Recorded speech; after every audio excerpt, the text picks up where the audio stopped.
Welcome to Sarasu சமையல். இன்னைக்கு நம்ம ஒரு மார்னிங் பிரேக்ஃபாஸ்ட் ஒரு சூப் ரெசிபி இது ரெண்டும் தான் பார்க்க போறோங்க. ரொம்ப ஹெல்த்தியான மார்னிங் பிரேக்ஃபாஸ்ட்டுங்க. இது சமயத்தில் நமக்கு மாவு கையில் இல்லாமல் இருக்கும். அந்த நேரத்தில் நம்ம உப்புமா இந்த மாதிரி எல்லாம் செய்வோம். நம்ம கோதுமை மாவில் இன்னைக்கு ஒரு அடை செய்ய போறோங்க. கோதுமை மாவில் கூட இவ்வளோ டேஸ்ட்டாக அடை செய்ய முடியுமா அப்படின்னு நீங்கள் நினைக்கிற அளவுக்கு ரொம்ப அருமையாக இருக்குங்க இந்த அடை. அப்புறம் இந்த அடைக்கு காம்போவாக இன்னைக்கு ஒரு தக்காளி கடையில் பண்ண போகிறேங்க. இந்த தக்காளி கடையிலும் அதே மாதிரி நம்ம சாதாரணமாக செய்கிறத விட கொஞ்சம் வித்தியாசமாக இன்றைக்கி நான் பண்ண போகிறேன். நீங்கள் வீடியோவை ஸ்கிப் பண்ணாமல் பாருங்கள். அப்புறம் இந்த சூப்புக்கு நான் ஒரே ஒரு பொருள் மட்டும் அந்த திக்னஸ் கொடுக்கறதுக்காக சேர்க்க போகிறேங்க. மைதா இல்லை, கார்ன்ஃப்ளவர் இல்லை. அதனால் இந்த வீடியோவை நீங்கள் ஸ்கிப் பண்ணாமல் முழுமையாக பாருங்கள். ரொம்ப பயனுள்ளதாக இருக்கும். வாங்க இப்போ வீடியோக்குள்ளே போகலாம். இப்போ மார்னிங் பிரேக்ஃபாஸ்ட்டும் சூப்பும் நம்ம ரெடி பண்ணிடலாங்க. சரசஸ் ஃபுட் ப்ராடக்ட்ஸ் பொடி வகைகள் தேவைப்படுறவங்க இங்கே கொடுத்துருக்க வாட்ஸ்அப் நம்பரில் காலை 10 மணி முதல் இரவு 7 மணி வரைக்கும் எங்களை காண்டாக்ட் பண்ணலாங்க. இதோட நாங்கள் எள்ளு பொடி, பருப்பு பொடி, அடை மிக்ஸ் எல்லாமே ரெடி பண்ணுறோங்க. இன்றைக்கி நம்ம செய்ய போகிற கோதுமை மாவு அடைக்கு நான் கோதுமை மாவு இந்த அளவுக்கு எடுத்திருக்கேங்க. இதில் ஒரே ஒரு குழிக்கரண்டி அளவுக்கு நம்ம ரவா சேர்த்துக்கலாம். தேவையான அளவு உப்பு சேர்த்துக்கலாம். பச்சை மிளகாய் கொஞ்சமாக சேர்த்துக்கிறேங்க.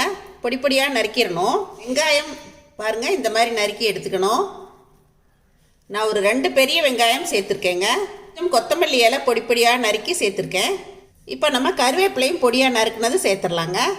இதுலேயே கொஞ்சமாக சீரகம் சேர்த்துக்கலாம். மஞ்சள் தூள் கொஞ்சம் சேர்த்துக்கலாங்க. 1 டேபிள் ஸ்பூன் அளவுக்கு தயிர் விட்டுக்கிறேங்க. இப்போ இது எல்லாத்தையுமா நல்லா கலந்து விட்டுக்கலாம். இப்போ நம்ம அடைக்கு தேவையான தண்ணி விட்டு கரைச்சிடலாங்க.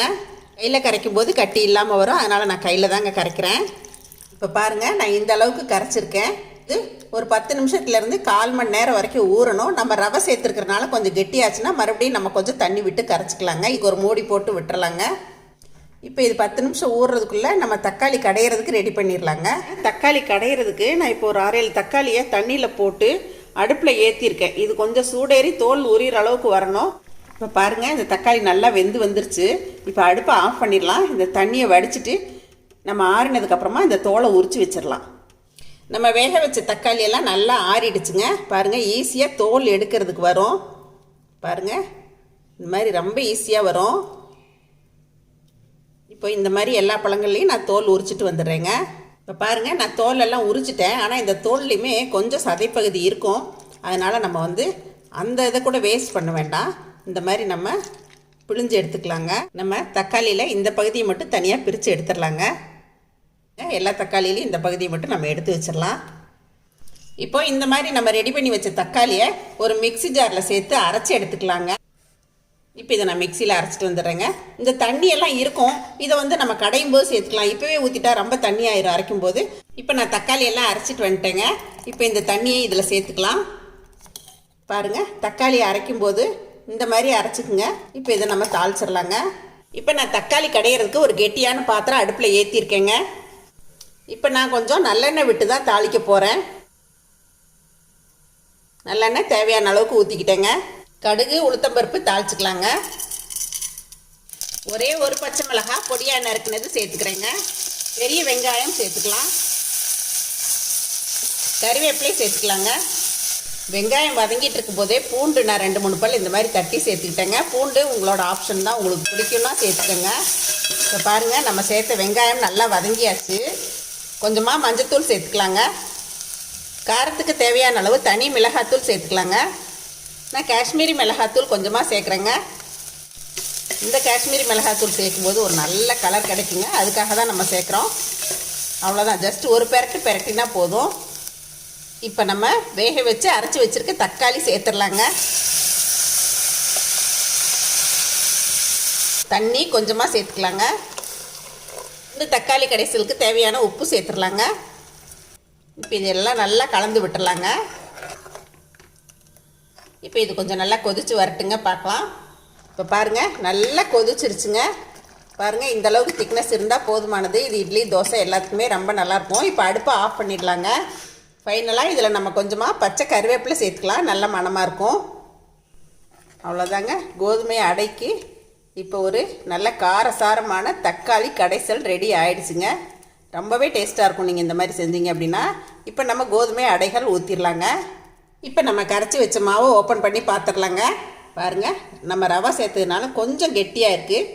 நான் கொஞ்சமாக தண்ணி விட்டு இலக்கிக்கிறேன். அடை அப்படின்னாலே கொஞ்சம் கெட்டியாக தான் ஊற்றுவோம் இல்லைங்களா. இப்போ இந்த கன்சிஸ்டன்சி இருக்குது. இப்போ நம்ம தோசைக்கல்லில் ஊற்றிடலாங்க. இப்போ தோசைக்கல் அடுப்பில் போட்டிருக்கேங்க. நம்ம அடைகள் ஒன்றொன்னா ஊற்றிடலாம். உங்களுக்கு எந்த அளவுக்கு சைஸ் வேணுமோ ஊற்றிக்கங்க. நான் இன்றைக்கி சின்னதாக தாங்க ஊற்றுறேன். அதே மாதிரி நான் இதுக்கு கடலை எண்ணெய் தான் விட்டுக்கிறேன். இது வெந்து வரட்டுங்க. பிரட்டி போட்டுடலாம். இப்போ பிரட்டி விட்டுறலாங்க. பிரட்டி விட்டதுக்கப்புறமா மறுபடியும் கொஞ்சமாக எண்ணெய் விட்டுக்கோங்க. 2 பக்கமும் செவந்து வந்தோடனே எடுத்துடலாங்க. பாருங்கள், இந்த மாதிரி செவந்து வர ஆரம்பிச்சிச்சு. இந்த ஸ்டேஜில் எடுத்துடலாம். இப்போ நம்ம அடுத்தடுத்த அடைகளையும் இதே மாதிரி ஊற்றிடலாங்க. அச்சில் பிரட்டி விட்டுருங்க. பாருங்கள், நல்லா செவந்துருச்சு. இப்போ நம்மளோட அடுத்த அடையும் ரெடி ஆகிடுச்சுங்க. இப்போ பாருங்கள், இந்த அடை எவ்வளோ சீக்கிரம் பண்ணிட்டோம். இதுலேயே நீங்கள் பொடி பொடியாக தேங்காய் கட் பண்ணி போடுறதா இருந்தாலும் போடலாங்க. அப்புறம் முருங்கைக்கீரை சேர்த்து பண்ணுறதா இருந்தாலும் பண்ணலாம். ரொம்ப டேஸ்ட்டாக இருக்குங்க. இந்த கோதுமை அடைக்கு அதுலேயே நம்ம நிறைய பெரிய வெங்காயம் போட்டிருக்கோம். சும்மா சாப்பிட்டாலே நல்லாயிருக்கும். அதுவும் இந்த மாதிரி தக்காளியெல்லாம் கடைஞ்சி சாப்பிடும்போது டேஸ்ட் ரொம்பவே நல்லா இருக்குங்க. இப்போ நம்மளோட கோதுமை அடையும் அதுக்கு சைட் டிஷ்ஷாக தக்காளி கடைசிலும் ரெடி ஆகிடுச்சுங்க. பாருங்கள், எவ்வளோ சீக்கிரம் பண்ணியாச்சு. நம்ம மாவில்லாத அன்றைக்கி இந்த மாதிரியெல்லாம் வந்து மார்னிங் பிரேக்ஃபாஸ்ட்டாகவும் எடுத்துக்கலாம், நைட் டின்னருக்கும் எடுத்துக்கலாங்க. அதுவும் தக்காளி இப்போ சீசன் இல்லைங்களா. இந்த தக்காளி கடைசிலும் ரொம்ப ஈஸியாக பண்ணிடலாங்க. இப்போ அடுத்ததாக நம்ம இந்த ஹெல்த்தியான சூப் எப்படி செய்கிறது பார்த்துடலாங்க. சூப்புக்கு ரெடி பண்ணி வச்சுருக்கேன். ஒரு 11 மணிக்கு கேரட் பீன்ஸ் எல்லாம் போட்டு தான் செய்ய போகிறேன். கேரட் பீன்ஸ் நறுக்கி எடுத்துருக்கேங்க. தக்காளி ஒன்று சின்னதாக எடுத்திருக்கேன். பெரிய வெங்காயம் 1 எடுத்திருக்கேங்க. தேங்காய் பால் கொஞ்சம் எடுத்திருக்கேன். அப்புறம் பட்டர் 1 டேபிள் ஸ்பூன் எடுத்திருக்கேங்க. இஞ்சி பூண்டு பேஸ்ட்டு, கொத்தமல்லி இலை. இப்போ நம்ம இதை தாளிச்சிடலாங்க. இப்போ நம்ம வெஜிடபிள் சூப் ரெடி பண்ணுறதுக்கு ஒரு குக்கர் அடுப்பில் ஏற்றிருக்கேங்க. 1 டேபிள் ஸ்பூன் பட்டர் சேர்த்துக்கிறேங்க. இப்போ நம்ம சேர்த்த வெண்ணெய் நல்லா உருகிடுச்சுங்க. கொஞ்சமாக பட்டை கிராம்பு சேர்த்துக்கலாம். இப்போ பட்டை கிராம்பு நல்லா பொரிஞ்சிடுச்சுங்க. பெரிய வெங்காயம் 1 நறுக்கினது சேர்த்துக்கிறேன். நம்ம இன்றைக்கி குக்கரில் தான் சூப் கலக்கி போட போகிறோங்க. அதனால் பெரிய வெங்காயம் சேர்த்த 1 நிமிஷத்துலேயே நம்ம வெஜிடபிள்ஸ் சேர்த்துக்கலாம். இப்போ கேரட் சேர்த்துக்கிறேங்க. பீன்ஸு பொடியாக நறுக்கினது சேர்த்துறேன். இப்போ 1 டீஸ்பூன் அளவுக்கு இஞ்சி பூண்டு பேஸ்ட்டு சேர்த்துக்கலாங்க. இப்போ இதுலேயே கொஞ்சமாக கொத்தமல்லி இலை சேர்த்துக்கலாங்க. வதங்கும் போதே கொத்தமல்லி சேர்த்துட்டிங்கன்னா அந்த ஃப்ளேவர் ரொம்ப நல்லாயிருக்கும். இப்போ இது ஒரு 2 நிமிஷம் மட்டும் வதங்கிட்டுங்க. அடுப்பை நல்லா குறைச்சி வச்சே வதங்குங்க. காய் கலர் மாறக்கூடாது. 2 நிமிஷம் நல்லா வதக்கிக்கிட்டேங்க. சின்னதாக ஒரே ஒரு தக்காளி நறுக்குனது சேர்த்துடலாங்க. தக்காளி சேர்த்த உடனே அதிகமாக வதங்க வேண்டியது இல்லைங்க. நம்ம சூப்புக்கு தேவையான உப்பு சேர்த்துக்கலாங்க. இப்போ நம்ம தேவையான அளவுக்கு தண்ணி விட்டுக்கலாங்க. இப்போ நம்ம சூப்புக்கு தேவையான எல்லாமே சேர்த்தாச்சுங்க. இப்போ நம்ம குக்கரை மூடிடலாம். இப்போ வெயிட் போட்டுடலாங்க. ஒரு 3 விசில் வரட்டுங்க, பார்க்கலாம். இப்போ நம்ம சூப் ரெடி பண்ணுறதுக்கு கொஞ்சம் அரிசி மாவு எடுத்துருக்கேங்க. நீங்கள் அரிசி மாவு, இடியாப்ப மாவு எது வேணால் எடுத்துக்கலாம். இதை நம்ம நல்லா தண்ணியில் கரைச்சிக்கணும். நான் ஒரு 2 ஸ்பூன் போல் எடுத்திருக்கேன்.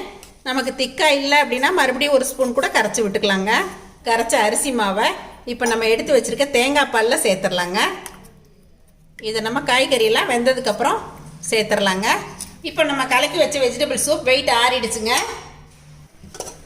சேர்த்த வெண்ணெய், அந்த இஞ்சி பூண்டு பேஸ்ட்டு, காய்கறிகள் மணத்தோட ரொம்ப அருமையாக ஜம்முன்னு வருதுங்க.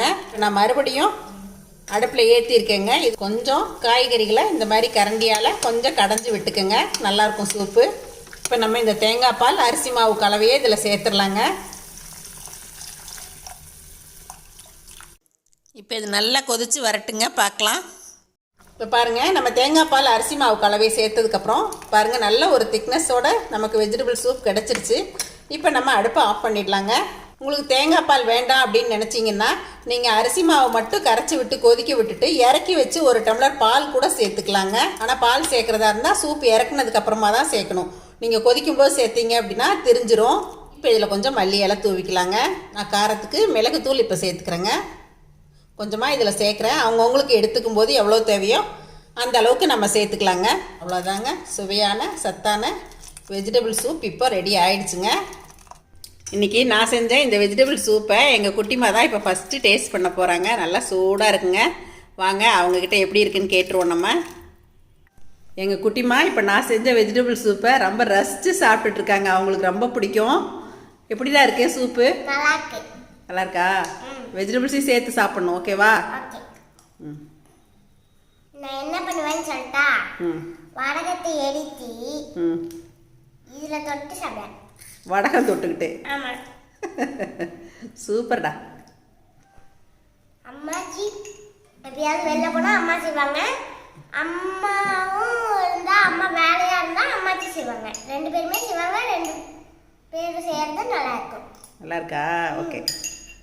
என்னங்க இன்றைக்கி நான் செஞ்ச இந்த கோதுமை அடை, தக்காளி கடையல், இந்த சூப்பு எல்லாமே உங்கள் எல்லாருக்கும் ரொம்ப பிடிச்சிருக்குன்னு நினைக்கிறேங்க. மாவு இல்லாத நாட்களில் நம்ம இந்த மாதிரி கோதுமை மாவு வச்சு செய்யலாங்க. ரொம்ப அருமையாக இருக்குங்க. கண்டிப்பாக நீங்களும் ட்ரை பண்ணி பாருங்கள்.